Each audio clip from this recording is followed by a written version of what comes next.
The dollar bill is the most universally recognized unit of currency in the world, but what does its distinctive design really signify? Embedded in the design are mysterious images and arcane symbols. There's a very distinctive emblem, an uncompleted pyramid with the all-seeing eye of Providence at the top. But why is it there, and what does it mean? America's secret destiny is concealed in those symbols. It's a civilization without a belief in God. Conspiracy theorists believe that these elaborate images are part of a political and religious plot dating all the way back to the birth of the United States of America. A plot that involves not only the Founding Fathers, but also one of the country's most revered presidents, Franklin D. Roosevelt. And at the heart of that conspiracy are the Freemasons. Conspiracy is some deep-seated paranoia. She has many enemies. What's going on behind the closed doors? It's a conspiracy. Conspiracy theories. What are the secrets contained in the dollar bill?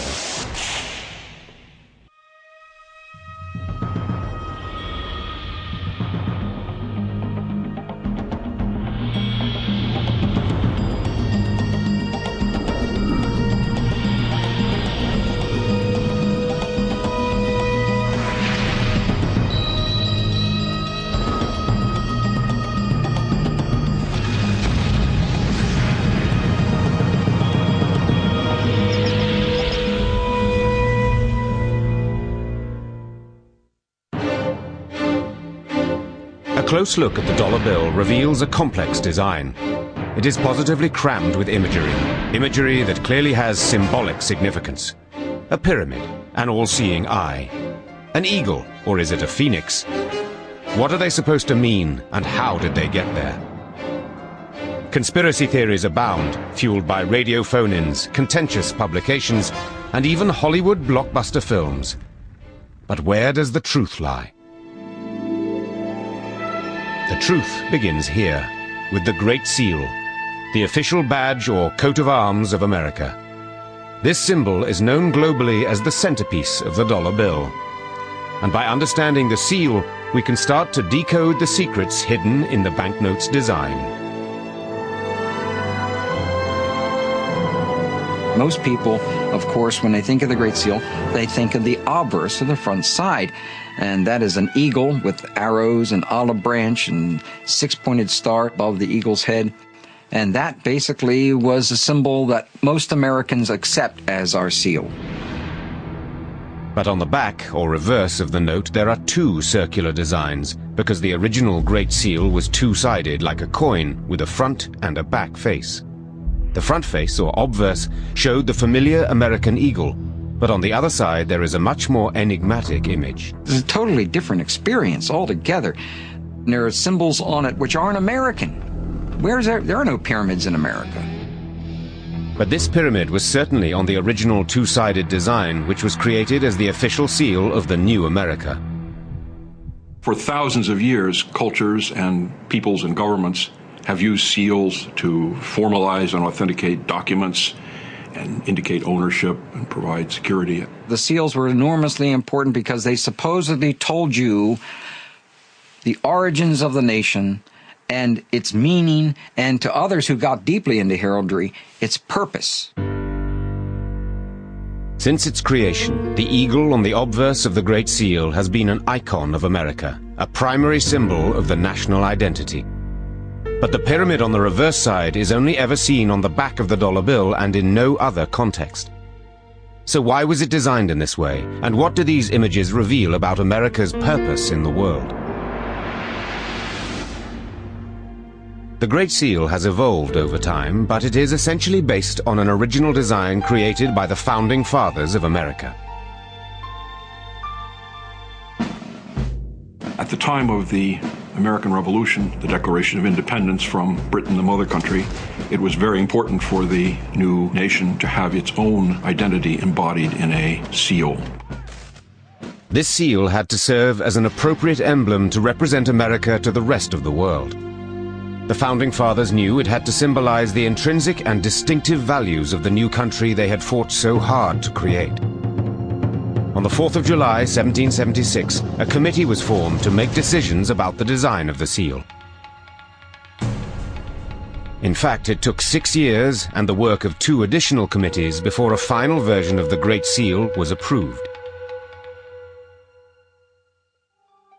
But over the course of the next 200 years, the Great Seal became the subject of increasing controversy, especially after it became the centerpiece of the design of the dollar bill. The suggestion is that there was a conspiracy, that the design committees were infiltrated by a secret society, the Freemasons.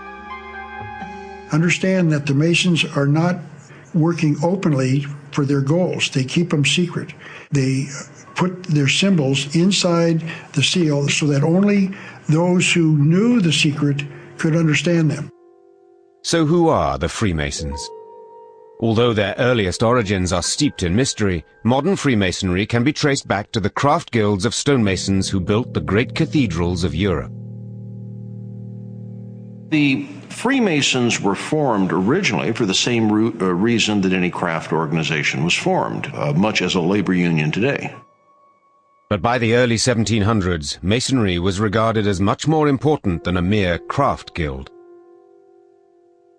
It had developed what might be considered an alternative philosophy, celebrating the knowledge and ancient traditions of the stoneworkers through the practice of elaborate and colorful rituals and indulging in clandestine ceremonies. Their basic philosophy is the brotherhood of man and the fatherhood of God. They were all inclusive. They were supposed to include all religions. By strict invitation only, aristocrats and scientists were welcomed into Masonic circles. They were eager to explore and discuss beliefs and ideas in the safety of their private lodges or meeting places. And it was men like these who assisted the spread of Freemasonry in America. In the late 1700s, Freemasonry was a relatively elite organization, limited to the upper middle class in the United States. It was also one of the few organizations that transcended the colonial boundaries. Freemasonry was Freemasonry, whether it was in the colony of Massachusetts or the colony of South Carolina. Freemasonry had become a secret society of educated and influential men, bound together in a brotherhood whose bonds crossed all geographical boundaries and all religious divides. There are people who believe that Freemasonry was, and still is, an alternative religion fundamentally opposed to the Christian faith. Freemasonry is a secret organization that they claim is not secret, but sacred. But it is secret. I can't go to their meetings, neither can you. Even the media can't go. So if they've got an evil purpose to change our civilization, and we don't want to change it, they've got to conceal it. Certainly, in the War of Independence, Freemasonry brought together a disparate yet powerful network of men who played a vital role in the campaign against British colonial rule. Many of the prominent Americans during the Revolution were Freemasons. Certainly George Washington must count as one of the most prominent, Benjamin Franklin, Paul Revere, John Hancock. All of these men were Freemasons and very prominent in the Revolution. Benjamin Franklin became a member of the first committee who worked on the design for the Great Seal. He was joined by Thomas Jefferson, also thought to be a Mason, although no official confirmation of this has ever been unearthed. The final member of the committee was John Adams, who later became the second President of the United States. They were assisted by a heraldic artist called du Cimetière. Du Cimetière was able to provide actually 4 design elements that went into the final seal. These were the date of independence, 1776, expressed in Roman numerals, a shield, the Latin motto, "From many one," and the Eye of Providence, which is claimed to be a Masonic symbol. However, it's hard to establish just how much influence any Freemason had on the Great Seal, particularly as it did take 2 more committees, each employing its own artist, several more years of work before the final design was approved. One of the biggest problems in researching this area, and especially dealing with the Founding Fathers and the Great Seal, are many records have been burned and lost during the Revolution, deliberately, because the British decided they were going to eliminate as much of the secret societies that we had in the United States at that time. The British government feared the power of these societies, and the power represented by one iconic figure in particular. The man whose face still adorns the dollar bill, the first president of the United States, George Washington. 33 of his generals, 33 of them, were Freemasons. They knew how to keep secrets, and they were totally dedicated to the cause, ready to give their lives, and they did. So, with the development of the Great Seal itself cloaked in secrecy, it is unsurprising that its use on the dollar bill excited such interest. Does closer scrutiny of the familiar banknote reveal the influence of an underground organization? And has that organization concealed secret messages within the design of the dollar bill in order to help it on a quest for global domination? Who put the symbols on the Great Seal of America and the back of the $1 bill, and why are they there? Conspiracy theorists are obsessed with the idea that these images have special significance for Freemasons. Even Hollywood has cashed in. The film National Treasure, starring Nicolas Cage, tells the story of a hunt for long-lost treasure hidden by the Masons. These films are enormously important because it's introducing Americans for the first time the fact that our founding fathers were involved in some things that historically have not been really discussed. And that's one of the things that intrigued people about National Treasure, I think. It suddenly made them aware of things that they'd been looking at, you know, all their lives. The triangle, the all-seeing eye that's on the pyramid in the back of the dollar, all those things had Masonic beginnings. Conspiracy theorists have found support for this idea in the writings of the philosopher Manly P. Hall. Manly P. Hall, who is one of the great Masonic writers of all time, wrote a book called The Secret Destiny of America, and he said it was concealed inside the symbols of the dollar bill. So now we've got to go back to the back of our dollar bill and then find out what those symbols mean. And it's very rare that people have done that. I would say 99% of the American people have simply no idea what those two circles mean. The circles represent the two sides of the original Great Seal designed by the Founding Fathers. At that time, so-called pendant seals were still widely in use for official purposes. A pendant seal is a wax disc that is attached to a document by a ribbon or cord and usually has a different image impressed on each side. But then wafer seals were introduced. A wafer seal is an adhesive paper disc that has the obverse or front face embossed on it. Only the obverse of the Great Seal displaying the eagle was ever used. To use two paper seals, obverse and reverse, would take over 6 inches of space on a treaty or document. But some theorists question whether or not this is the real reason for the failure to use the reverse side of the seal.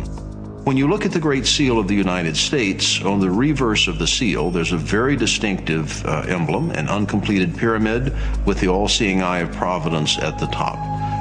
The all-seeing eye is a symbol that is indeed used by the Freemasons. It has been suggested that the pyramid was put forward by an artist called Francis Hopkinson, who had helped to design the American flag. He was the advisor to the second committee that was charged with creating the Great Seal, and he was also believed to be a Freemason. Francis Hopkinson served as the designer of the Connecticut $50 note, and in that design he placed an uncompleted pyramid within a circle on the note. Having used that design successfully in Connecticut, he suggested it again for the United States. But why put a pyramid on an emblem of the United States? If Hopkinson was a Freemason, then perhaps it would make sense. Even today, central to Masonic rituals are mythical stories that link the fraternity to the original secret societies of stonemasons who built the tombs and temples of the ancient world. To Hopkinson, the pyramid would have represented a temple, a house of initiation, ancient wisdom. The Masons referred to the pyramid as a house for their God to live in. It was sealed up, waiting for the New World Order when a God would enter that building and keep it as a house. Freemasons generally refer to God as the great architect of the universe.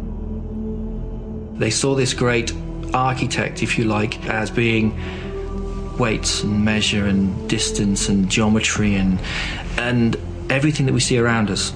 and the perfection of nature and harmony and balance, rather than the traditional Judeo-Christian way of thinking. It's not so much anti-Christian as just different. But opponents of this view think the Freemasons are immersed in the rituals of an ancient religion that is very definitely pre-Christian and anti-Christian. They don't believe in an act of creation. And a man who does believe in a creation believes in a, quote, monstrous absurdity, unquote. The pyramid is where they initiate people into this ancient mystery religion of a universe without a creator God. The fact that the pyramid on the Great Seal is unfinished is also significant. The meaning is that when the capstone of the Great Pyramid is finally lifted into place, that's when America will truly become the nation that it is supposed to be. The emblem of the pyramid is only the beginning of the case presented by conspiracy theorists to see hidden Masonic codes and messages in the iconography of the dollar bill. They claim that the eye at the top of the pyramid is also a Masonic image derived from Egyptian hieroglyphs. Something the ancient Egyptians called the Wadjet eye. And the Wadjet eye, the eye of Horus, as it's known as well, seems to represent eternal life. It seems to represent life itself and resurrection. And it's the all-seeing eye of their God that they believe will indeed bring us ordo ab chao. That is their slogan, order out of chaos. That eye above the pyramid is not on the pyramid, which means their work is unfinished, and that the universe will be given order once their God assumes his rightful place in that pyramid. The eye is a recurring Masonic image that is found frequently in their artwork after 1730. For some, the idea that the Founding Fathers arrived at the same image at the same time seems too much of a coincidence to be credible. Some of these conspiracy theorists and what they believe is a system of secret societies all linked together, and there is some kind of malign, malicious intent here. As further proof of this veneration of secret societies, America's first president and distinguished Freemason, George Washington, wore a Masonic apron with what appears to be an embroidered pyramid emblazoned on it.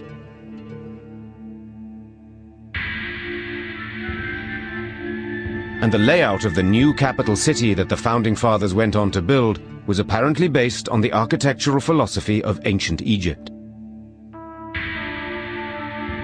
Most of the buildings in Washington, D.C. were created and founded by Freemasons. That was because building was their strength. They knew how to align buildings to certain patterns in the heavens. You could channel spiritual energies if your physical buildings were lined up with certain stars. But the hidden meaning of the dollar bill goes far beyond the curious depiction of the pyramid and the all-seeing eye. Even the most important symbols of America itself are open to a disturbing interpretation. The eagle is regarded as the primary symbol of the American Republic. It is said to represent freedom and strength, and is the most familiar image of the Great Seal as seen on the dollar bill. Some assert that the original intention was to depict the far more sinister phoenix, with its connections once again with ancient Egypt. Out of the waters for chaos, the phoenix arises and the land of Egypt is born. I think the use of the phoenix in some of the early designs for this absolutely represent the idea of the rebirth. What we have here is a nation being born out of rebellion, an incredibly formative time. But the phoenix was rejected in favor of the American bald eagle. There was a great debate amongst our founding fathers as to which bird we were going to name as our national bird, but it was always in my mind going to be the American eagle. These are from Masonic writers. In mysticism, the eagle is a symbol of initiation. The eagle was sacred to the sun. The eagle was also represented the great Egyptian sun god Amun-Ra. So it's proposed that the eagle is not in fact American, but instead representative of the Egyptian sun god. So they knew that there was a connection between the sun god and the eagle, and that they would use that symbol as a symbol of the initiation into the secrets of the Masonic Lodge and also of the ancient mystery religion. It is said the stars above the eagle's head go some way to proving that the Masons embedded their messages in the design of the banknote. Above the eagle's head is a cluster of stars, 13 5-pointed stars, and when you draw lines between them, you'll draw a 6-pointed star. If the hexagonal star is lifted out and placed over the image of the pyramid, its points indicate specific letters in the Latin inscription surrounding it, which are thought to be an anagram. Inside the American Dictionary is the word anagram, which is the intentional scrambling of the letters of a word to conceal the real word. So if you re-scramble, you get Masons. This is how we know that the Masons originated the drawings for the Great Seal of the United States. This search for concealed meanings in the iconography is not confined to the imagery alone. It is claimed that the number 13, the most ominous number in Western tradition, is hidden throughout the symbols on the $1 bill. The Masons in 1960 issued an article inside the New Age magazine in which they identify the number 13 and the numbers of different symbols connecting itself to 13 as being Masonic. They point out the repetition of the symbolic number 13. There are 13 leaves on the olive branch in the eagle's right claw, 13 arrows in the left claw, 13 stars above the eagle's head, and 13 bars and stripes on the shield. To all secret societies, the number 13 is enormously important symbolically. The number 13 symbolizes rebirth, regeneration, and when you're birthing something, when you're bringing something into formation, it's never easy. So the number 13 can symbolize not just rebirth and regeneration, but death. Death of the old and the birth of the new. So there's an intentional concealing of the number 13 as being a Masonic number on the back of our dollar bill. 13 is regarded as an unlucky number in many cultures, but according to the conspiracy theorists, in this instance, it has even more sinister implications. The number 13 represents the number of Satan, the devil. And I think that's why the Masons revere the number 13. And that opens up a whole can of worms. They are convinced there are other numbers embedded in the design of the Great Seal that have special significance in Freemasonry. On the eagle side of the Great Seal of the United States, if you count the feathers, you'll notice that there are 32 feathers on the bird's left wing and 33 on his right wing. This is understood to refer to the 33 degrees of Masonry introduced by the Supreme Council of the Scottish Rite, America's most prominent Masonic order, whose national HQ is in Washington. The 33rd Degree Council that meets in Washington, D.C. claims in their own literature to be the mother jurisdiction of the world, the mother council of the world. Manly P. Hall called them the most powerful organization in the land, that they ordain kings and shape the destinies of worlds. That's called power. It's suggested that there is one final piece of information on the dollar bill that proves a Masonic plot. Above the eye, at the apex of the pyramid, there is the Latin inscription Annuit Coeptis, which is loosely translated as Providence has favored our undertakings. But the Masonic conspiracy theorists claim that when it is combined with the lower inscription, a dark intention is unveiled.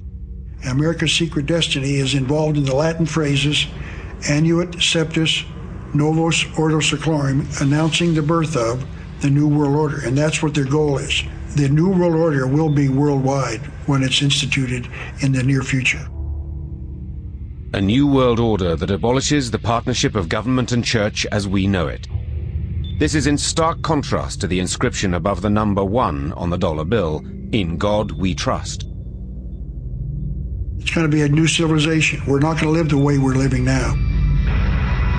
It is predicted that this new world order will be a global phenomenon, superseding all national boundaries and ignoring the ownership of property. All traditional religions will be replaced by a new belief system dictated by the Masonic orders. The theory goes that these groups of people are intent on, in effect, ruling the world, and that this is inherent in the Founding Fathers and what they do with the Great Seal. And the symbols upon the Great Seal are intended to show us this, to show the way. It's an enlightenment, but only again for those who have eyes to see. The evidence for hidden and possibly sinister meanings in the symbolism of the dollar bill appears to be mounting. How can historians, and especially Masonic historians, possibly explain all this evidence away? On the evidence of the story so far, the suggestion that the American $1 bill conceals hidden messages seems plausible. They were supposedly inserted by a small sect of Masons who had a hand in creating first the Great Seal and later the design of the dollar bill. Freemasons themselves find the whole idea of an elaborate conspiracy completely preposterous. You can also believe that Jews or Catholics or Muslims or Protestants are out to take over the world and force everyone to have their religion. And I don't believe that's true. So if anyone cares to think that the Freemasons are out there to serve themselves and themselves alone, I can't stop them, but I don't believe it. The establishment for the last 2,000 years has been a Christian establishment in the Western world. It's been an establishment where the church and state have been very closely interacting. And anything that comes against that norm, and claims an earlier heritage, or more sacred ideals, or symbols that mean deeper things than the whole of the Christian heritage, I think that's the problem. And it strikes fear into the hearts of the establishment. Perhaps the Freemasons have become victims of their own secrecy. Mysteriousness has only served to fuel suspicion and fear of the unknown in the public mind. People don't like to have symbols that they don't understand, and also that they think might be concealing important information from them. That's why I think Freemasonry has many enemies. But what of the symbolism? Freemasons argue that much of the evidence to support Masonic influence in government just doesn't stand up. For example, conspiracy theorists have claimed that almost all the men who signed the Declaration of Independence were Masons, but there is no solid evidence to underpin this claim. 56 men signed the Declaration of Independence. 9 of them can be verified to be Freemasons. And when I say they can be verified, we have actual records of them having attended a lodge, or we have a membership certificate. For the Constitution, there were 55 delegates to the Constitutional Convention in Pennsylvania. 39 of the delegates signed the Constitution of the United States. 11 of those 39 can be verified to be Freemasons. It is maintained that Benjamin Franklin was the only Freemason on the committees that designed the Great Seal, with the possible exception of the artist Francis Hopkinson. It's often claimed that Thomas Jefferson was a Freemason. The best evidence that they can offer is that the Freemasons marched in his funeral procession. Of course, every civic organization in the state of Virginia and every civic organization that could travel there marched in his funeral procession, so that's not surprising. Modern scholars have looked at the record, and it's completely lacking. When you look for the hard evidence, there is nothing there. Jefferson was not a Mason. And although Benjamin Franklin certainly was a Mason, he was not instrumental in promoting the visual and symbolic elements of the seal. That was the responsibility of the artistic advisors the committees employed to develop the design. Well, if you look carefully at the committees who helped design it, you find that there were no Freemasons that actually added to the design of the Great Seal of the United States. If it was the artistic advisors that chose the images, it's possible that their inspiration had nothing to do with the Freemasons. Graphic symbolism is as important in the 18th century as it is now in the 21st century. So there was a standardized visual language which stood across Europe and, of course, the United States. At a time when many people couldn't read, this common visual language was taught through the use of emblem books. Emblem books became standard pattern books for engravers, architects, engineers. So by the time you get to the early 18th century, Ripper's emblem book was the standard piece of design equipment that you'd find in any engraver's workshop. Emblem books contain stories of moral instruction presented through the use of symbols and verse. Children were brought up to understand the meanings of the symbols even if they couldn't read. It was a code that you didn't have to break, that you were brought up with. So if you saw a particular sort of graphic symbol, you made certain sort of associations with it. It is suggested that the Egyptian imagery used on the Great Seal was part of this common visual code, rather than being specifically Masonic in origin. Some of the elements, the all-seeing eye and the unfinished pyramid, have been used as Masonic symbols over the years, but they have also been used outside of Freemasonry. So in that sense, it's a use of common heraldic images. There was certainly a theory that Freemasonry originated in the mystery religions of Egypt and the Mediterranean. There is no historical evidence to support that. Certainly, Masonic lodges have used pyramids as a decorative motif, but none are officially adopted as symbols. And as for the all-seeing eye, Freemasons accept its significance, but suggest it was a popular logo of the time. The all-seeing eye has been a symbol that has been used traditionally to express the deity. So if you were looking for a compact way to represent God, then the eye is small, it's compact, and it lends itself to very impressive artistic renderings. According to this interpretation, the Founding Fathers were implying that God was looking over America and favoring and protecting America. The pyramid signifies strength and duration. The eye over it and the motto allude to the many signal interpositions of providence in favor of the American cause. The question of the eagle is also less straightforward than the conspiracy theorists suppose. Benjamin Franklin, the Masonic master, was in fact opposed to using the emblem of the eagle, preferring, as he wrote to his daughter, the wild turkey. I wish the bald eagle had not been chosen as the representative of our country. He is a bird of bad moral character. The turkey is, in comparison, a much more respectable bird. He is besides, though a little vain and silly, a bird of courage. Benjamin Franklin wanted to use a wild turkey because it was a very wily, tricky bird that was very smart. The eagle, on the other hand, is a carrion eater, and he didn't think it was very noble. But the bald-headed eagle is a beautifully impressive bird. For better or worse, the United States rejected Ben Franklin's turkey and accepted the eagle as a symbol of power and majesty for the United States. So an innocent explanation for the eagle appears true.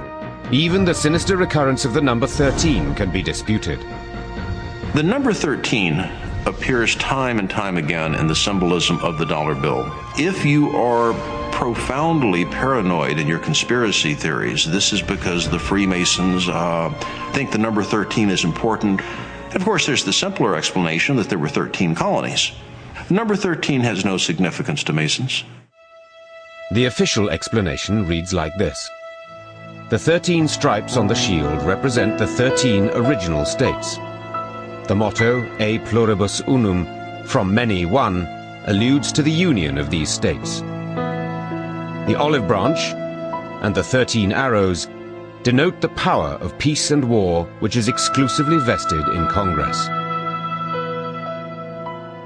The constellation of stars above the eagle denotes a new state taking its place and rank among other sovereign powers.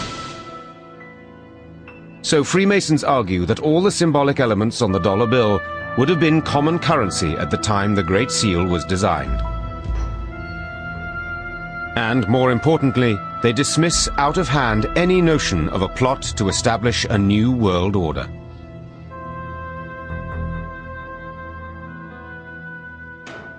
The motto on the Great Seal of the United States is Novus Ordo Seclorum. It comes, I believe, from Virgil. It means a new order of the ages. It does not mean a new secular order. There is no new world order or new order of the ages in Freemasonry. It's not used, it doesn't appear, and any other translation than the new order of the ages shows an abysmal ignorance of Latin. The Latin might have had much more to do with mundane politics than with arcane messages. the Founding Fathers were referring to the birth of their new nation with its radical form of government. Novus Order Seclorum means basically the new order of the ages. What is the new order? The new order is a republican form of government, not a political party republican, but a representative form of government. America was not set up to be a democracy. America was set up to be a republic, and a republic means a representative form of government. Despite attempts to downplay the influence of Freemasonry, there does seem to be substantial ambiguity about the dollar bill for which Masonic imagery could offer a plausible explanation. And the success of the film National Treasure suggests a public willingness to see hidden meanings in the mundane.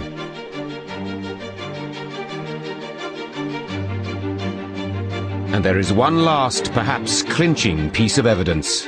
It involves a mysterious guru. The original inspiration for the beguiling symbolism of the Great Seal remains controversial. Just how closely the Freemasons were actually involved in its creation is debatable. But one thing is certain. The symbolism of the seal was only transferred to the dollar bill in 1935, and the man responsible was the President of the United States, who was also a Freemason. The Great Seal's placement on the dollar bill is quite an extraordinary story. Secretary of Agriculture Henry A. Wallace, later Vice President Wallace, has taken credit for a suggestion that led to putting the Great Seal on the back of the $1 bill. Henry Wallace was a Mason of high rank. He also had a lifelong interest in mysticism and the occult.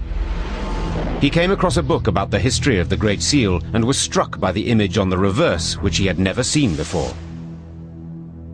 He saw this pyramid in the eye in a triangle, and since he was a student of symbolism, and he had a guru, he had a teacher who pointed at the symbolism as being enormously important for the United States of America, and also he was a Freemason. The guru, or teacher, was a strange character called Nicholas Roerich. Nicholas Roerich was a Russian mystic and an artist. And he traveled widely, especially in the 20s, to various nations that he felt that Lord Jesus Christ traveled in. His interest was making contact with Christ and trying to determine when Christ was going to return. Roerich lived in New York for a period in the 1920s, and it was during that time that he met Wallace. I think he had extraordinary influence over Wallace. Roerich, when you look at his paintings, you begin to understand this guy was a multiple genius. To be just around a person like that has to affect your consciousness and help you see meanings for things. There was a great deal of public disapproval of this relationship, and in later years Wallace was ridiculed when letters he wrote to Roerich referring to him as guru were made public. This became very embarrassing later on to FDR and Henry Wallace because they were trying to say basically that Nicholas Roerich also served as a spy and was a communist. Roerich, strangely enough, after he inspired Wallace, who inspired FDR, finally gets to the point where he is no longer welcome because of his spiritual beliefs. But through Roerich's instruction, Wallace came to understand the importance of symbolism as a means of communication, and as a Freemason, he was struck by the powerful image of the pyramid with the all-seeing eye above it. It is possible that Franklin and Wallace, as Freemasons, were familiar with the all-seeing eye as a symbol of God because they had looked at Renaissance drawings or paintings where it's used. But the conspiracy theorists think that there's much more to it than that. The Masons have to conceal their hidden agenda, their secret agenda for the United States. And so they offer the explanation that it was available in books of symbolism, that people were aware of these, and that's where they come from. And I don't believe that's true at all. But beyond the familiar all-seeing eye, Wallace saw in one of the mottos a reflection of his president's administration. Henry Wallace felt it was of some value that the Novus Ordo Seclorum meant the new order of the ages, meaning the New Deal. And so he went to President Roosevelt and asked that they adopt it. The bank's closed. President Roosevelt taking financial measures against the Depression. Social Security founded as he instituted a series of New Deal reforms. The New Deal was the title given to a series of programs introduced by President Roosevelt during the Great Depression, with the aim of social reform and the stimulation of economic recovery. And confidence is growing on every side. Wallace saw the meaning of it, could easily interpret it because he was a member of a secret society, goes to FDR and says, hey, look at this. I mean, this tells the story of who we are and what we're doing and what we should be doing in the future. Having discovered that the reverse of the Great Seal had never been used, Wallace suggested to Roosevelt that they put it on a coin. Then Roosevelt decided instead that both sides of the Great Seal should be printed on the $1 bill. It's interesting that President Roosevelt personally approved the design. Roosevelt often had influence on the final design of projects, whether money or stamps or architecture, and in this case he reviewed the final version and had an input and made some small revisions. Are the conspiracy theorists right in this instance about the power of the Masons? Franklin Delano Roosevelt and Henry Wallace are two of the most prominent Masons that have been members in the United States. Roosevelt is one of our 14 presidents that were members of the Masonic fraternity. You really do have what you could call a conspiracy on the Great Seal as it's found on the back of the $1 bill. And they did believe it was Freemasonic. So despite being at the root of so much debate, the symbolism hidden on the unused reverse of the Great Seal was engraved on the dollar bill through the actions of Henry Wallace and one of the most influential Freemasons of all time, the 32nd President of the United States, Franklin Delano Roosevelt. Conspiracy theorists maintain it is a covert declaration of intent from the heart of Freemasonry. And they don't want you to know what those symbols are. They're not going to make it public because it's a conspiracy. The goal of the Masons is to lead the world into the New World Order. The American people, in fact, the people of the world, will never be given a chance to vote on this or to decide. We are going to get the New World Order without vote, without decision by us. And so they've got to keep it secret. They believe the Freemasons among the Founding Fathers were deliberately concealing a message within the Great Seal, and it was one that was observed and understood by Wallace and Roosevelt. But Freemasons deny any malicious intent. For whatever reason they may have thought it as an appropriate symbol of God, that's not a bad idea to remind the citizens that God oversees everything they do when they pull out the dollar bill. Certainly, while all historians agree that the Freemasons did play a central role in the birth of the United States of America and have continued to hold positions of power ever since, 14 known Masonic presidents having served, most find no evidence of a plot to bring about world domination. The anti-Masonic ideas that come about, especially from the 1770s onwards, are put about by fundamental Christians, by people who believe that these people were intrinsically anti-Christian, when actually most of them were very good Christians indeed, and would have thought of nothing more disturbing than actually being called, heretics or blasphemers. And I think that a lot of this has got to do with that fear of the unknown, if you like. And the images on the back of the dollar bill are there because the Founding Fathers successfully managed to create a potent and lasting symbol that represented the United States to the rest of the world. The design of the Great Seal has stood the test of time because it was a good piece of design. It worked. If it wasn't, they would have changed it, and they haven't. It personified what America was in the middle of the 18th century, and it has personified what America is today. So it works. It's iconic. You've got the dollar bill, and you've got Camel cigarettes, and you've got Coca-Cola, and you've got America. There seems little doubt that the imagery of the dollar bill holds significant clues about the way America's political leaders viewed the fledgling republic and its future in the world. And the vision embodied in that imagery has been inspirational to many of its citizens. But whether this was ever part of some broader Masonic conspiracy remains, for the time being, not proven.